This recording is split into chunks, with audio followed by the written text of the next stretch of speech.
Alright, so George R.R. Martin has recently said that he is getting pretty mad when people say, hey, the book is almost done. And it's because the book is nowhere near done, which is pretty sad to hear. Most people like me who are on the optimistic side, our hope has been shot down completely now. This is his way of saying you'll basically get the book when it's out, but until then, the Song of Ice and Fire audience should be quiet, and George R. R. Martin should be the only one who speaks. This has made a lot of people sad, but I want to discuss the possibility of something even sadder, and that is the realization that George R. R. Martin will probably not be able to give us at least the last book, A Dream of Spring, even if he does give us The Winds of Winter, and what will happen if that happens. And believe it or not, George R. R. Martin has talked about this. He has talked about what will happen to the franchise after he is gone, whether he dies or freezes himself or goes to Argentina and faces death or something. He has talked about what will happen to him, and he did this interview where he talked about what he doesn't want to happen, what will probably happen, and he talks about other franchises that have been destroyed because after the person died, a bunch of businesses went in and completely destroyed the franchise. It's a pretty insightful interview, and it really shows that George R. R. Martin at least is being realistic about it. And this was from like many years ago, so he is far more happy and jolly than he is now. But it really is interesting, so I want to play that clip right here. Will you ever let others write in the world? I mean, you know, I think of the Star Wars novels that were licensed. Would you ever license others to write in Westeros? No, not while I'm alive.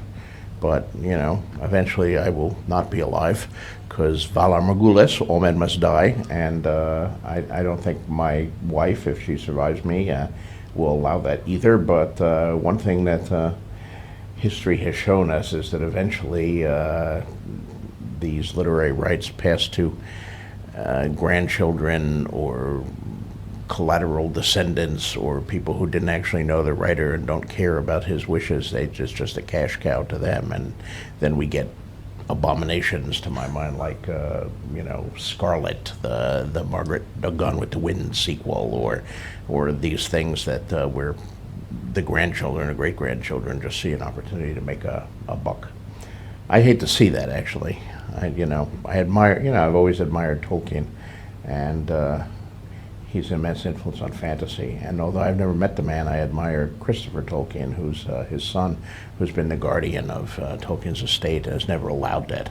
Because I'm sure there's publishers waiting in the wings with giant bags of money, just waiting for someone to say, yes, go ahead, let's write Sauron Strikes Back. And I hope I never see Sauron Strikes Back written by some third-rate writer who leaps in at the opportunity. These are characters who've been with you since 1991. I wondered if there isn't internally almost a desire not to finish the series. I mean, when you write the end, or Finn, or whatever you write at the end of Westeros, the tale, is there a desire to keep it alive? I think when I get to the end, I may very well feel some of that. It's going to be very hard to say goodbye to some of these people, the ones who are still alive.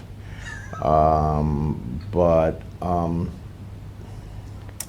at the same time, it's going to be immense relief because the pressure of this, I do feel a story needs a beginning, a middle, and an end.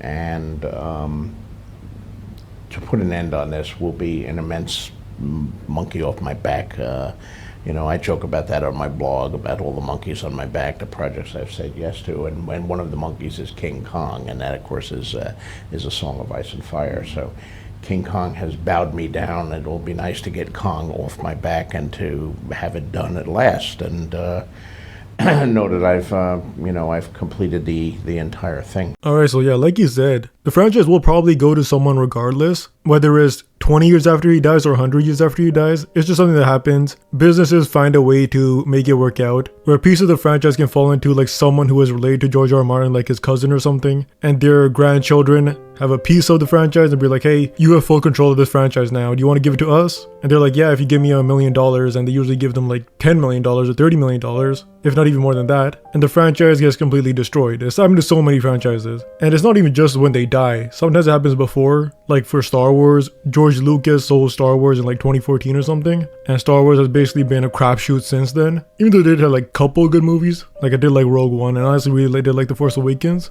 The point is, George wants the franchise to be kept to himself and essentially die with him. If he is gone, the franchise is over. And I think that's how it should be. I don't want other people to write in the franchise. That's happened with many other IPs. And it just makes the franchise feel so cluttered. Like a lot of people who want to watch Star Wars they just watch the first 6 movies and then completely ignore everything afterwards. And then there are people who watch the entire Star Wars and none of it makes sense anymore. And that's probably gonna happen to A Song of Ice and Fire, unfortunately. So you gotta hope that it does go to someone who knows what they're doing. And unfortunately, the only people who actually know George R. R. Martin's ending outside of George is David and Dan, the TV show writers of Game of Thrones that completely ruined the entire show. They're the only ones who know what George R. R. Martin is going to do, because George R. R. Martin did give him an outline of the ending, and we're not sure if they even used the outline, probably not. They used parts of it, like Bran being king, Stannis burning his daughter and all that, but we have no idea what part of the ending is actually in the books or not. And George R. R. Martin has said in the past that the ending in his books are going further and further away from the ending of the show. But point is, David and Dan do know some stuff. Like, they did go on Jimmy Kimmel and tell, yeah, Jon Snow is a Targaryen because George Larry told them that he was. And George, you guys obviously hit it off.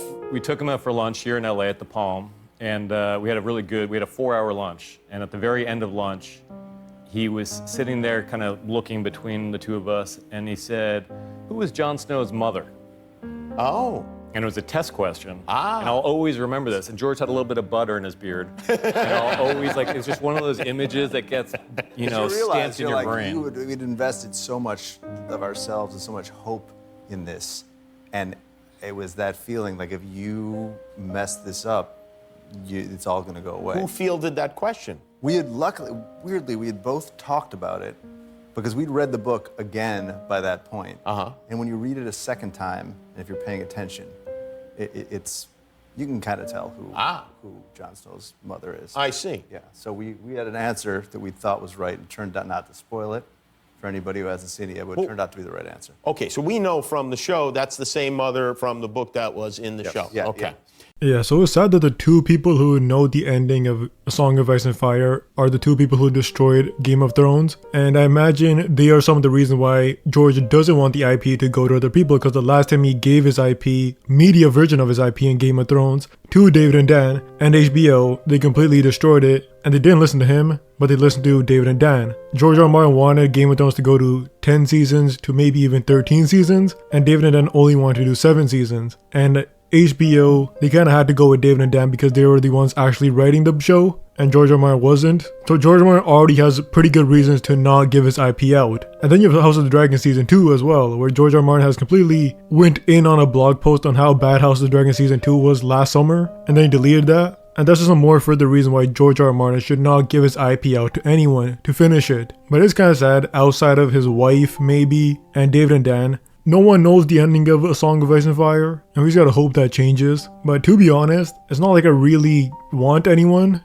else to write A Song of Ice and Fire. I know some people are like, hey, someone should just write the dialogue of A Song of Ice and Fire, The Winds of Winter and Dream of Spring. But the dialogue is kind of the meat of the entire franchise. That's what makes everything so cool. If the dialogue was crappy, like anime dialogue, A Song of Ice and Fire would just be another franchise that is like good, but not great, not in that masterpiece tier. George R. R. Martin knows how to write dialogue. So I don't want another person writing the dialogue just so we get the books. I'd honestly would rather just have George be like, hey, if I die, I promise you the notes that I have on A Dream of Spring and everything I have in The Winds of Winter, they will be published on my blog. My wife got me. She'll publish everything and you guys will live happy and know what I was trying to go for, but I could not complete it. And I honestly think George will do that. I think he will do that. I think he does really appreciate that we waited so long for The Winds of Winter. 13 years later, we're still here, still waiting for The Winds of Winter. And I think George does appreciate us. As much as he doesn't like us sometimes, I think he does appreciate us. And I think because of the appreciation, he might be like, hey, if I die,